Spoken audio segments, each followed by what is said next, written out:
and welcome to the Coach's Corner. We have a very special guest from the Orange Bowl, the president, Don Slesnick. Welcome to the Coach's Corner, Don. It is delightful to be with you all, and I'm glad to be here with Cox, so thank you for having me. Well, thank you. I tell you what, Orange Bowl has always been one of my favorites. When I was a little boy, I used to always beg my mother to at least get to stay till halftime because of the reputation the Orange Bowl set the bar for everybody on the halftime show. Yeah, well, those days we used to have these great pageants, as you know, as you were talking about. And one of the things we used to do is bring in the floats from the parade as part of the halftime.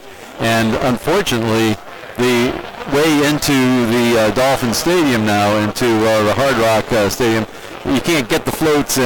We don't have the parade anymore anyway. So, but we still try to put on. Well, our halftime is still one of the better halftimes in the sporting world, and we try our best to keep it a professional, entertaining halftime, and please the fans in the stands as well as on TV.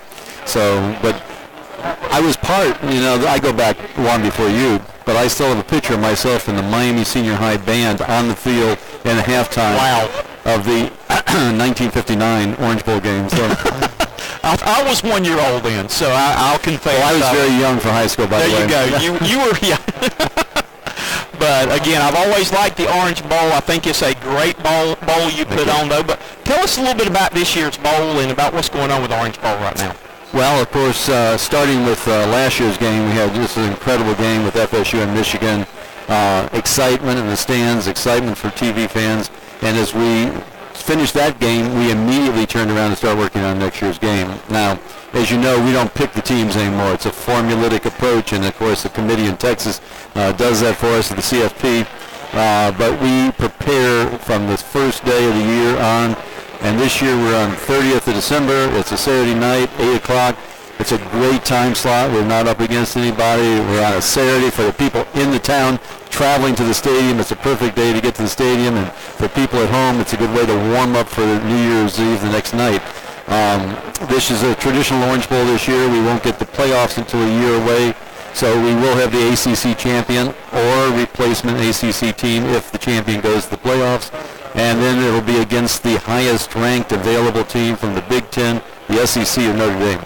Okay. And so we fully expect that no matter what happens, we're going to have a great matchup. And what we're doing, of course, is we're preparing in a number of ways. One is we are out visiting. Well, here we are at ACC in Charlotte. We've been with the SEC. We're going to the Big Ten later this month. We're around. We try to meet with the commissioners. We try to meet the various people involved in the commission and the conference itself. And then we start our circle of tours to the different campuses. We're out there in the first part of the year. Our goal is to visit as many of the ACC campuses as possible. Whether the teams are supposed to be in contention at the end of the year or not is of no matter to us. We're out there to make sure that they know we love them, that the Orange Bowl is their partner, and that we're on campus to meet the presidents, the AD, the coaches, whoever else. And toward the end of the year, we start touring the teams that are sort of in contention, that are being ranked up in the area that may be coming to the Orange Bowl. So that's where we are at the end of the year.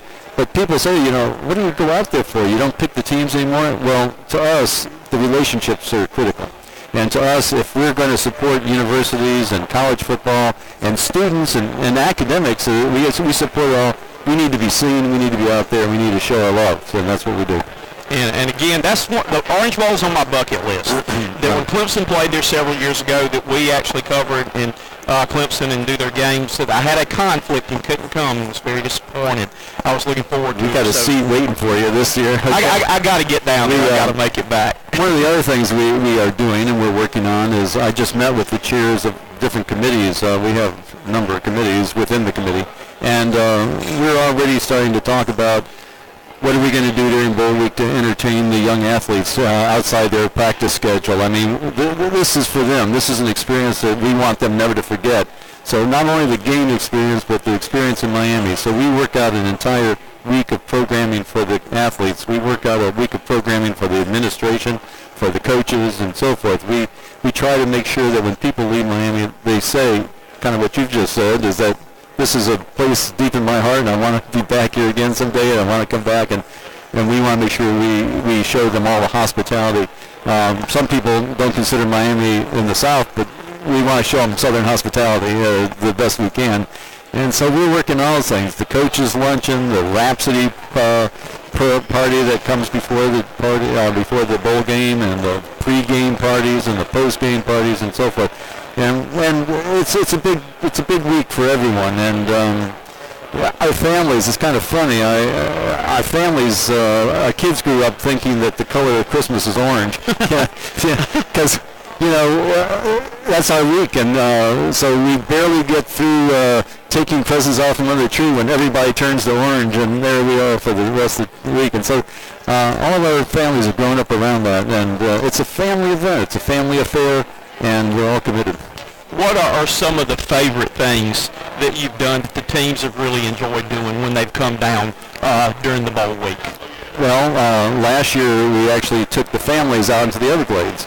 And we did those airboat rides out in the Everglades.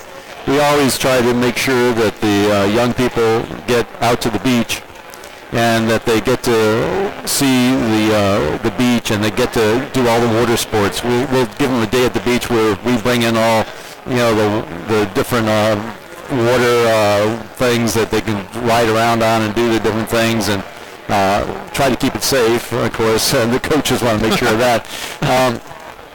Make sure they get fed well, and in every hotel hotels where we have the athletes, they have their own game rooms, and games designed for young college age people, and we make sure that they get to the good restaurants, and they can eat their way through the entire city, and they do eat a lot, and we make sure they're offered a lot. So and then we have hospitality rooms for the adults, for the administration, for the coaches, and the hospitality rooms are at the hotels where they're staying, and they're open every night. But they have theme nights. We don't just have a hospitality room. We have a Latin theme night. We have a bingo theme night. We have a game night, and so forth and so on. So we always are trying to make sure that people have something constructive to do that's easy for them to get to, that's affordable, because we provide it, so it's free in most cases, and it's something that's near and to them, and they don't have to wander all over the city.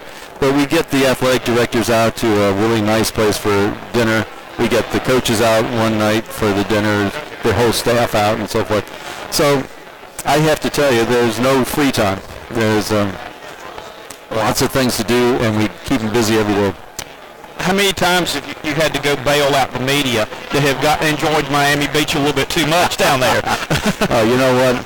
We love the media. They never need bailing out. They take care of themselves. But we have a media hotel, and we take care of the media just like we take care of the teams and coaches. We have a hospitality room for the media, and we have a night out for the media and so forth. So, let's face it, the media is what we rely on. I mean, without you all, we're nothing. I mean, unless we're on television, unless we're on radio, unless we are out there, unless people are talking about us, we don't exist. I mean, I'm a former politician, so I mean, it's either you have people that get your name and your face and you're out there, or you might as well go home. Guys, I can tell a road trip's coming up. When do you sign up? When does sign up start for this? I got your reservations set right here. Gotcha. Now, going back to your next question right there, how long have you been with the Orange Bowl, and how did you get started with the Orange Bowl? I've been on the committee 20 years, and before that, I was very active in the Junior Orange Bowl. The Junior Orange Bowl was created by the Orange Bowl Committee in the late 40s to run a whole plethora of youth events. And the Junior Orange Bowl to this day still does that, and we support them financially. So they use our name by license, and they are a separate organization, though, and it's really it's a great organization itself. And so I served as president of the Junior Orange Bowl, and the Junior Orange Bowl actually still has a parade. So even though we don't have the King Orange Parade, the Junior Orange Bowl has its parade the Sunday following Thanksgiving, which we support also, and it's a great hometown parade in Coral Gables. And it's something that adds to the entire Thanksgiving and leading into the bowl season. But from the Junior Orange Bowl, as other people were, I was nominated and elected to the Orange Bowl. And so in my 20 years, I've done just about everything. I've served on the host committee, where I drove coaches around. I drove people around. I tended bar behind. I stood behind the bar and made sure people got their drinks, non-alcoholic, of course. And then I've served on the travel committee, the football committee, and then as you go up the line, you get into office. You're elected to second vice president, and then you work your way up, first vice president, president-elected president. So it's a little bit of everything, and I've done a lot of things in Miami because it's my hometown. I love doing things, but the Orange Bowl is my favorite. I mean, I can't tell you how it's, you always say if you give, you get back.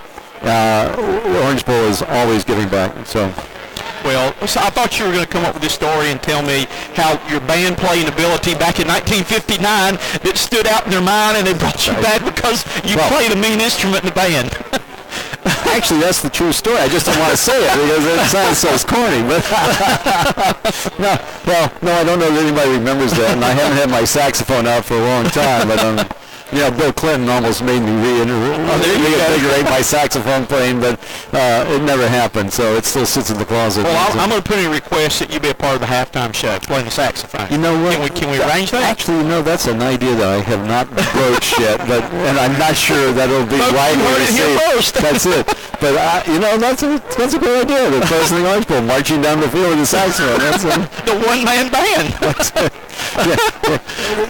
That would ruin your image of the old Orange Bowl halftime shows. That would it would be retro. It would be great. Bring back the old days. We are celebrating the 50th anniversary of the Summer of Love. Wow. So, we have to, speaking of retro, that's my whole life is retro. We can do that, Well, I just retired this year from another job that I had. I was a school teacher for 36 years, so I gave that one up, so I'm retired. Thank you for what you do. Really, school teachers don't get enough love and they don't get enough pay. And our kids and our grandkids are in their hands, and we need great education. As a graduate of the University of Virginia, Mr. Jefferson's University, who believed in public education, so do I. And so therefore, thank you for what you did. Thank you. I was a teacher and a coach. He retired the year before me as a teacher and a coach, and he's retiring next year as a teacher and a coach. So you've got the over-the-hill gang here with you today. I'm not retired yet, but I'm at the over-the-hill part. Guys, any questions? All right, Coach Tony? Yes. First of all, I can go back a few years, too. I'm a young man, 67 years of age. I'm semi-retired. I'm still an assistant basketball coach. Yeah. I'm doing that. He's getting ahead of the game. He's getting ahead. That's right. But I remember the Orange Bowl. I was born in 50, and I guess when I was around 57, 58, that's when I started watching football and watching all the bowl games. That's always been one of my favorite bowls. And I was just curious to know, could you tell us about the teams that come to the Orange Bowl, what type of team gifts do you give to the individual players? Well, of course, it's closely regulated by the NCAA and by the CFP as to what we can and cannot give. But usually the teams themselves, the players, get a packet of goods that they get to pick from. They get a coupon, and they get to go into a store-like area, and they get to pick some shirts and some different things, and maybe iPads or whatever fits within the regulations. And so when they leave, and usually they get a number of things with the Orange Bowl logo on it that they'll keep, I hope, in their possessions for the rest of their lives so that they'll remember the game and everything. We try to make sure that obviously the school is going to give them the rings and things like that when they participate. They give them that. And so, we do try to make sure that everybody walks away with some memorabilia that they'll keep. And I think the memorabilia is probably more important than the other stuff. I might walk in and pick out something like an iPad or whatever. I'll probably use that up in 2 years and it'll go away. But the things that I hope that they keep are the things that bear the image of the Orange Bowl and remind them of what they did in their years in college. And that's so that's where I'd like to see us focus. And and it's really interesting. We do a celebration of the 50th anniversary of the Orange Bowl every year, where we visit the college campuses that the teams played in 50 years ago, And the colleges will sometimes, they'll have their teams come back on the field and everything. This is the team that played in the Orange Bowl 50 years ago, and we'll be there to commemorate that and to give out some little mementos and things like that. We used to bring them actually back to Miami, and that just stopped being something that the teams just, they weren't coming that much and had not too many people. So we now catch them on their own campuses, but we like to remember them and help they remember us. Y'all do a fantastic job, and I'm sure y'all can keep up the good work. One of the things I would say, if we got a couple more minutes, is that, as I said, the football game is our centerpiece, and that's what created this organization in the first place. But we spend all year long working in the community and giving back to the community. We raise money. We just did a big food and wine festival where we raised, I think, $180,000, which went into Make-A-Wish and Special Olympics and into our Leadership Academy. We run a Leadership Academy in middle schools in Broward and Dade, where we work with young at-risk students, teaching them citizenship, academics, leadership, and so forth. And so that's a program that we're very proud of. Where we have given back in legacy gifts, where we redo the fields that are public fields for that are used by the high schools in many cases that are in bad shape and need refurbishing. And we've put, over the last 7 or 8 years, we've put about $10 million into the legacy project. So we do a golf. I don't think I mentioned that yet. I hope I'm not repeating myself. Yeah. But we just started this about a year and a half ago. We found out that 40% of girls' golf scholarships in college go unused. And so now we partnered with the First Tee in Miami, where we take the young girls after the First Tee when they get to high school, and we carry on that program of having tutors for their academics and teaching them citizenship and golf, of course. And last year, 5 young girls graduated from high school, 4 got golf scholarships. So, wow, that's great. First of all, I want to say thank you for what you guys do to give back and the great support and help that you're giving there. I really like that and respect that. Concerning last year's game, I believe it was a 1-point finish, and I just wanted to ask you, I know every year's special, but do you have a couple of Orange Bowl games that really stick out in your mind as far as that great finish and that great atmosphere? Well, being in Miami, and of course, go back to the game when Miami won their first national championship. That was an exciting moment in my memory. And and I grew up watching all the Big 8, then Big 12 teams come. So I can't pick out a specific game, but I got to tell you that Oklahoma and Nebraska are part of my being, even though I've never been on either campus in my life. But every year I would see Oklahoma and Nebraska, maybe Colorado, but Oklahoma and Nebraska. And so that's a memory that I have, is the Big 12, the Big 8 in those days. And I'll never forget this. Again, this is like one of those little tidbits that my uncle was a graduate of Auburn University, and they played in the Orange Bowl a long time ago. And Jimmy Seidel was the quarterback. I remember that. So I'm sitting up there, and all these Auburn fans in the top deck, and tickets that my uncle gave me, and I'm sitting there, and all these guys going, "Go Big Blue, go Big Blue," and I'm going, "Okay, well." And then this big bird comes out, and I turned to the person saying it, and I said, "Look at that great big hawk." And they almost killed me, of course. They said, "It's a war eagle. That's a war eagle, not a hawk." And and then of course, in a personal memory, I mean, I took care of Coach Spurrier when he was at the Orange Bowl one year. Wow. And that was a memory I will. So we worked with Coach Spurrier, so we know what you're talking about. So, anyways, I've had so many experiences that it's hard to say the game. Well, I'll tell you another little story. Stanford played Virginia Tech, and Luck was the quarterback. And I don't know if you remember that game, but kind of close up until the Stanford broke it open in the second half. And so I go home about 1 o'clock, and the opening play, I believe, or the opening second play of the second half was Stanford run on 2-yard line, something like this. I mean, this is all recollection. But Luck completes a 98-yard pass play to score a TD. And long passed. So at 1 o'clock in the morning, I get a call from the guy that played quarterback my senior year at UVA. He said, those Hokies, they always fall for those big trick plays. I said, what trick play was that? Long down the middle. He had quarterbacked the team his senior year when we beat Virginia Tech, which, by the way, was not a normal thing in those days. It was a big memory. Those are some kind of Orange Bowl thoughts, but they're not particularly what you asked. But like most people on talk shows, I got around the questions. I liked it. I enjoyed your memories and those special times that you've enjoyed there. Yeah. It sounds like something that all of us need to connect to and follow and enjoy. I got 3 seats for you.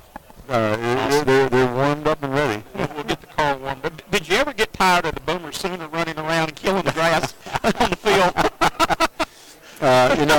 And interestingly, I got to go out to the Red River rivalry game on the Cotton Bowl 2 years ago to see Texas and the Sooners play, and of course there was the old Boomer Sooner again, and the wagon, and almost ran me over, as a matter of fact. But I bet they'd find a way to make sure you get that in the stadium, wouldn't they? I'll tell you what, though, I got to tell you, I don't know if you all have ever been to that game, but that's the most interesting thing. You have to go into and through the Texas State Fair to get into the stadium to go to the game. And so the fair is all around the stadium. It's at the old Cotton Bowl. And the circus is in the stadium. and it's amazing. It was quite an experience. Well, Don, we appreciate you taking the time and sharing memories. We've had a ball with you today. And, man, like I say, we would love to come down your way to sunny Miami sometime. Well, I am delighted to have been part of this, and anytime you want another co-host, I'm back. We got you. Okay. Don Slesnick, the president of the Orange Bowl, has been our special guest today. Thank you. Thank you all. That was fun.